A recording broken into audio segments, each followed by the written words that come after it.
गुरु प्यारी सात संगत जी, आप सभी को राधा स्वामी जी। संगत जी, एक आदमी ने बाबा जी से पूछा कि बाबा जी, जब हम सबको जाना ही है और जब हम कहते हैं कि जब हम जाएंगे तो शरीर यहीं रह जाएगा और आत्मा यहाँ से चली जाएगी, तो फिर जब हम भजन सिमरन करते हैं और अपने शरीर को दुख देते हैं, उससे हमें क्या ही फ़ायदा होगा, क्योंकि शरीर तो यहीं रह जाएगा ना, और जल जाएगा, राख हो जाएगा। तो फिर हम भजन सिमरन करके अपने शरीर को कष्ट क्यों दे रहे हैं।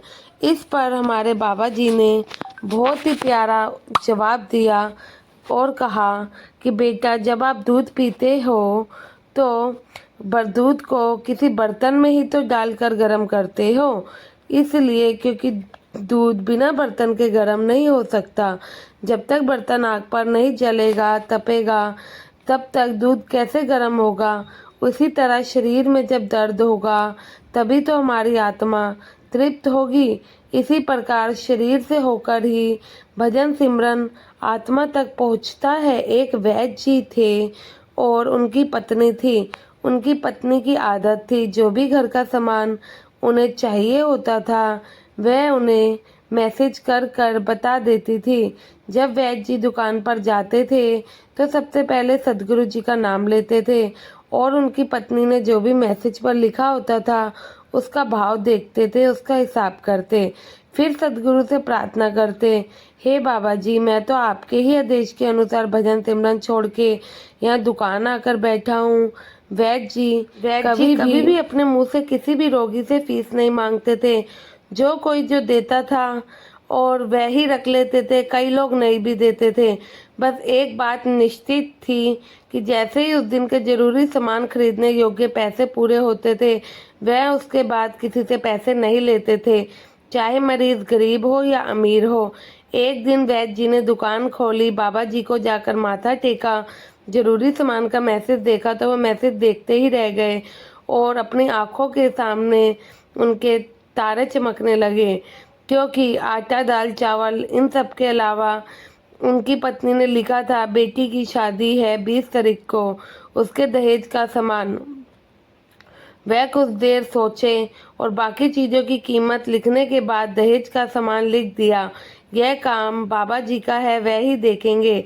उस दिन एक दो रोगी आए, वैद्य जी दवाई दे रहे थे। मैं वैद्य जी की दुकान के आगे आकर एक गाड़ी रुकती है और वैद्य जी ने उस गाड़ी पर ध्यान नहीं दिया, क्योंकि ऐसे गाड़ी वाले वैद्य जी की दुकान पर कई आते जाते थे। कार में से एक आदमी निकला जो कि सूट बूट पहना हुआ था और आकर वहाँ पर क्लिनिक में स्टूल पर बैठ गया। तो वैद्य जी ने कहा कि इधर आइए, मैं आपका चेकअप कर सकूं, और अगर आपने दवाई लेनी है, अगर किसी और की दवाई लेनी है तो बीमारी का पूरा वर्णन करें।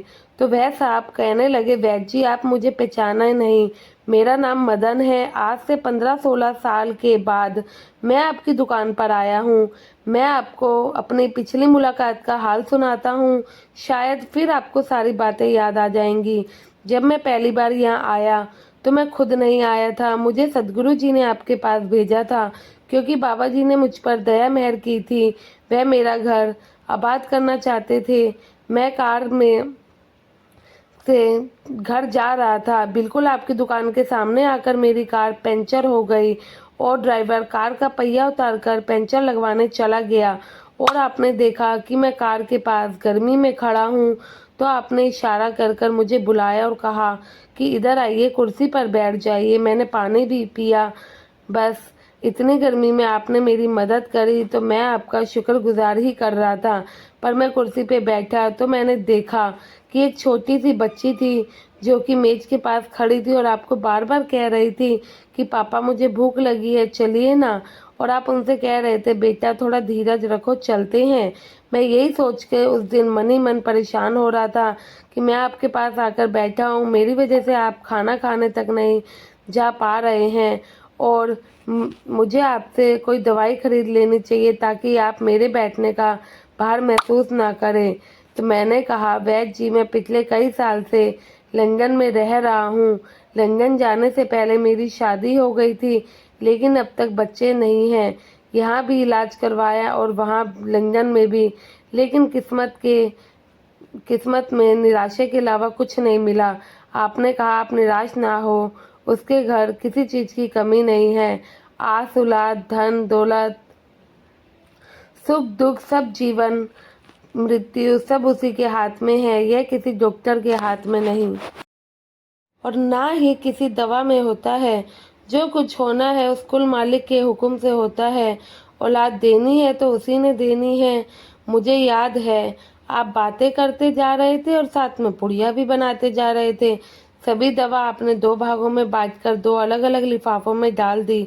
फिर मुझसे पूछकर आपने एक लिफाफे पर मेरा और दूसरे पर मेरी पत्नी का नाम लिखकर दवा खाने का तरीका बता दिया। तब मैंने आपसे उस दवाई के पैसे पूछे तो आपने मना कर दिया और कहा कि भाई आज का खाता तो बंद हो गया है, ये दवाई आपको ऐसे ही लेना पड़ेगा। मैंने काफ़ी जोर डाला पैसे देने का, क्योंकि मैं पैसे देना चाहता था, तो आपने नहीं ली। मैंने कहा मुझे आपकी बात समझ नहीं आई। तो इस दौरान वहाँ एक आदमी आया, उसने हमारी बातें सुनकर मुझे समझाया खाता बंद होने का मतलब क्या होता है, कि आज के घरेलू खर्चे के लिए जितने पैसे आपको चाहिए थे, मालिक से आपने मांगे थे, वे आपको मिल गए हैं। इससे ज़्यादा आप पैसे नहीं लेते हैं। मैंने जब घर जाकर अपनी पत्नी को दवाई दी, सारी बात बताई, तो उसके मुंह से निकला वह कोई इंसान नहीं, देवता है। उनकी दी दवाई ही हमारी मुराद पूरी करने का कारण बनेगी। आज मेरे घर में 2 फूल खिले हुए हैं। हम दोनों पति पत्नी हर समय आपके लिए प्रार्थना करते हैं, आपका शुक्रगुजार हैं हम। इतने सालों तक काम में व्यस्त था, नहीं तो खुद आकर आपसे धन्यवाद के 2 शब्द ही कह देता। इतने बरसों बाद आज भारत आया हूँ और यहाँ कार केवल यही रोकी है। वैद्य जी, हमारा सारा परिवार लंदन में सेटल हो गया है। केवल मेरी एक विधवा बहन अपनी बेटी के साथ भारत में रहती है। हमारी भांजी की शादी इस महीने की 21 तारीख को होनी है। ना जाने क्यों जब मैं अपनी भांजी की शादी के लिए कोई सामान खरीदता हूँ तो मेरी आंखों के सामने आपकी वह छोटी सी बेटी आ जाती थी और हर समय मैं डबल खरीद लेता था। मैं आपके विचारों को जानता था कि वह सामान आप लेंगे या नहीं लेंगे, क्योंकि मुझे पता है आप ऐसे कोई सामान नहीं लेते। मुझे लगता था कि मैं अपनी सगी भांजी के साथ जो चेहरा बार बार देख रहा हूँ वह भी मेरी ही भांजी है। मुझे लगता था ईश्वर ने मुझे इस भांजी के विवाह में भी भात भरने की जिम्मेवारी दी है। तो यह सुनकर वैद्य जी बहुत आश्चर्यचकित हुए, उनकी आंखें खुली रह गई और बहुत धीमी आवाज़ में बोले, मदन लाल जी, आप जो कुछ कह रहे हैं मैं नहीं समझ पा रहा। उस मालिक की यह क्या माया है। मेरी पत्नी के हाथ का लिखा हुआ यह मैसेज देखिए। वैद्य जी ने मोबाइल खोलकर मदन लाल जी को दिखाया।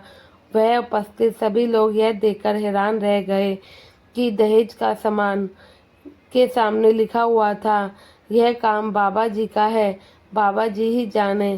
कांपती सी आवाज़ में वैद्य जी बोले, भाई विश्वास कीजिए कि आज तक ऐसा कभी नहीं हुआ पत्नी ने मोबाइल पर अपनी ज़रूरत का मैसेज किया हो और उस पर कुल मालिक ने उसी दिन उसकी व्यवस्था ना की हो।